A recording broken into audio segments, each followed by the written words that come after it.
Hello again and welcome back to our course on Project 2019.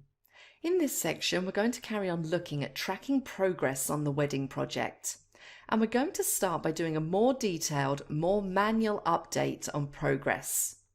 Now I'm going to record progress up until the end of April 2019, and I'm doing it today, which is March the 19th 2019.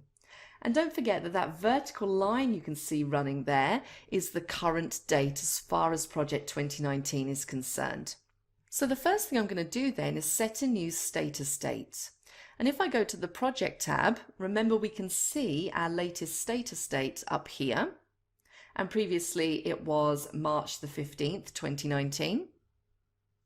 If we click on that, we can set it to a new date. And as I say, we're going to update the status until the end of April.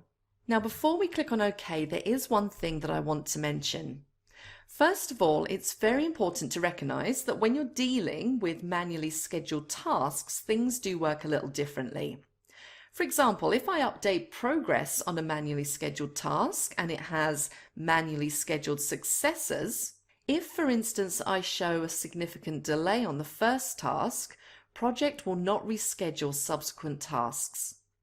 The scheduling of manually scheduled tasks is up to you. Project only manages the scheduling of the auto-scheduled tasks. So be very careful when you're dealing with manually scheduled tasks what the effects of progress tracking are. Now, we're fortunate that in this wedding plan we have no manually scheduled tasks, so the problem doesn't arise, but it's a very important point to be aware of. The other point to be aware of is that when we came up with this final plan, to get started, we pretty much fixed on that wedding date, and it was based on taking all of the work on the schedule and giving ourselves a nice contingency before fixing that date. Now, once we fix that date, we may or may not decide to leave that contingency as part of the dependency between the preparation phase of the project and the wedding day. But one thing I absolutely do want to do is fix that wedding date so that we don't inadvertently reschedule the wedding day once we start recording progress. So I'm going to click on OK first of all to set our status date, and then I'm going to scroll down to the wedding date task, which you can see here is currently set on November the 21st, and I'm going to double click on that task to bring up the task information. And what I'm going to do is I'm going to change the constraint type, and I'm going to say that the wedding day must start on, and then I'm going to fix that date that we have in the schedule, so November the 21st. So let's pick that from our date picker. So all the way through to November and 21st. And click on OK. And what you'll get is a warning message from the planning wizard. And as I mentioned before, you'll see this pop up from time to time. So in this case, we're putting on a must start on constraint.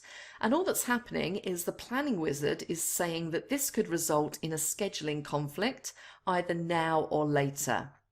Now on this occasion, because we're not trying to make this a day earlier, we already know that we can achieve this date, then I'm going to click on the third option, continue, and click on OK. And now we have the wedding day fixed for November the 21st. Now we've still got our 21 working day contingency, and we may need to use some of that up if progress doesn't go well, but we're fixed currently on November the 21st. So now it's time to track some progress. So we've set our status date correctly on April the 30th, 2019, and the current date today is March the 19th, 2019. So let's look at the tasks that have been in progress. First of all, we already know that Agree Budget and Approach is complete. That was marked as complete on the previous progress update. Let's turn our attention now to Make Guest List. Now, Make Guest List is now also complete, so that's good news. But how do you mark something as complete? Well, there are a number of ways of doing it.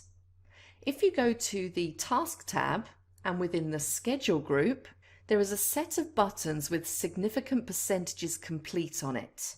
So you can see these ones just here, 0% complete, 25, 50, 75 and 100. Many people only really record the level of completeness with this sort of granularity. And marking something as 100% complete, just click on the 100% button and that task is now complete. And we can see that by looking at the taskbar on the Gantt chart. You can see that darker coloured blue line running all the way through the middle, which indicates that that task is 100% complete. Now you have a number of very other useful buttons in there. You have a mark on track button, and if you hover over it, it says set the scheduled tasks so that they are on schedule per the status date, and you can set the status date on the project tab, which we already know. Now let's move on to another one of the tasks. Let's move on to make reception venue shortlist, which is down here, task ID 24. Now if I zoom out very slightly so that I can get a good look at this task on the Gantt chart, I can see that it is almost complete. So our status date is the end of April, remember, and this task goes very slightly over that. So I might not want to set it to 100%, I might want to say that it's 75% complete. So I'm going to go up to my schedule group and I'm going to click on 75%. And you can see that that's roughly about right. Now let's go back to select wedding dress. Now at the end of April, that should have been probably about half done. So let's suppose that our update is actually 50% done. Now I'm going to do this a slightly different way. I'm going to double click to bring up the task information. And if I click on the General tab, there is a percentage complete option just here.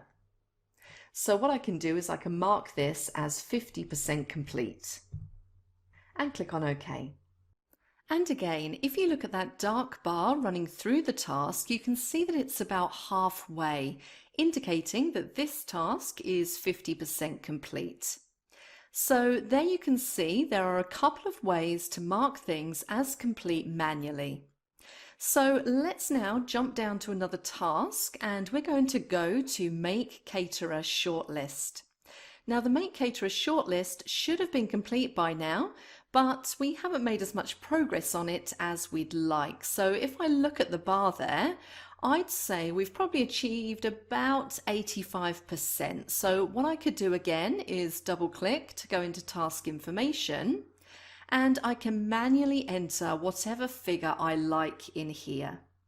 So remember, using the buttons up on the task ribbon, you only have the option of 0, 25, 50, 75 and 100, which is a little bit restrictive if your task completion doesn't fall within those buttons. But here I can manually enter 85% if I want to, and click on OK. And I can see that that looks roughly about right. And now let's scroll down to Make Wedding Venue Shortlist. And I can see I'm running a bit behind on this one. And the progress there at the end of April would be, I'd say, roughly about 25%. So I'm going to use my buttons on the ribbon this time, and I'm going to select 25%. Now with all the other tasks, we have no progress to record. So let's just see how that looks on the project overall.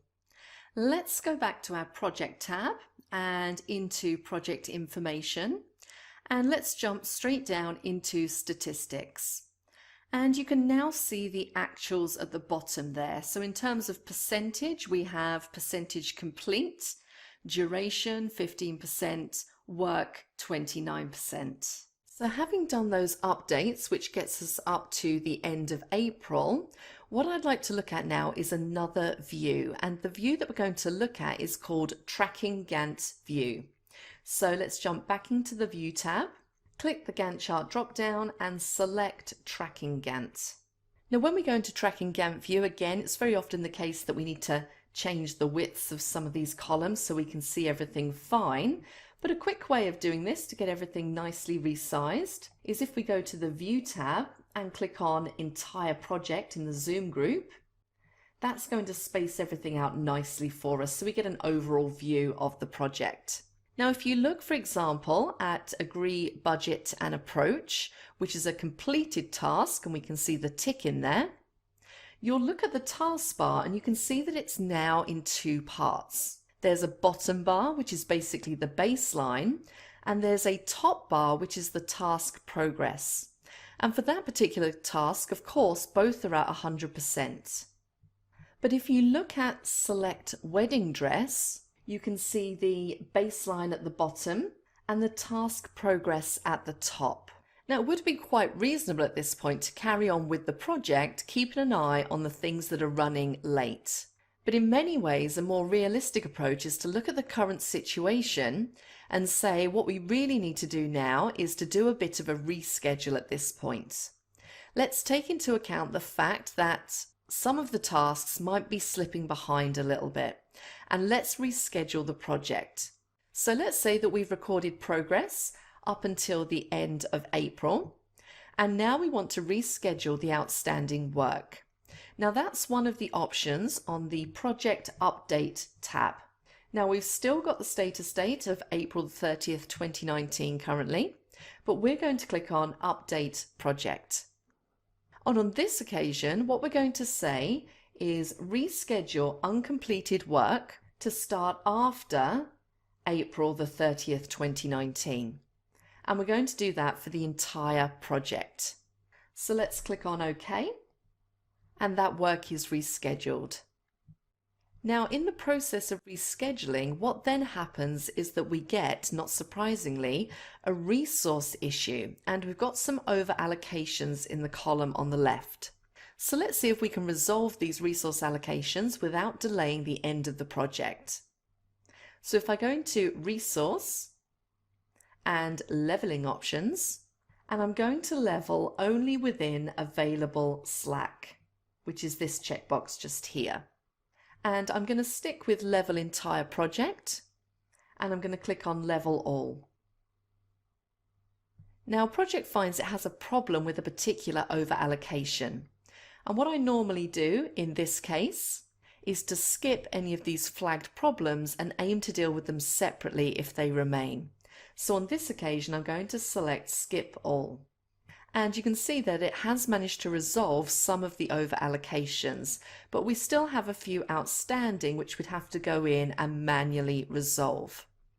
So it's always a good idea to keep an eye on the tracking Gantt. Now that's it for this section. I will see you in the next one.